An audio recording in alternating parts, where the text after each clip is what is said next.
law, they say ignorance is no excuse of the law.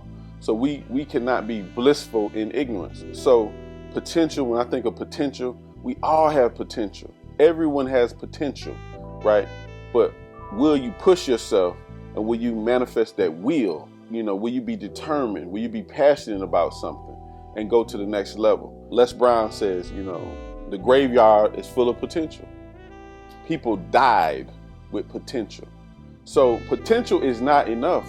Everybody has potential. Every human being born right now has the potential to be what they were destined to be. But the reality is most do not do it, right? Because they let other people's opinions of them become their reality. They let other people shape them and say, you can't do this, or you shouldn't do this, or that can't be done. They let the impossible stay in their mind and say that's impossible. Well, people that utilize the potential say what's impossible can be done. The only thing it takes is the will or the desire to do it. So if you have enough will and enough desire, you can do anything you want. But your potential is not enough.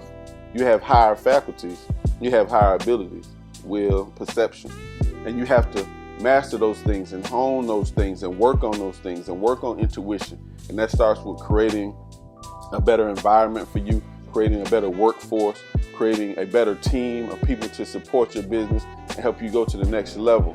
So you have to consciously make decisions that will take you to the next level, because potential is just not enough. It's going to take you making decisive decisions and putting some will behind it and manifesting the things that you want.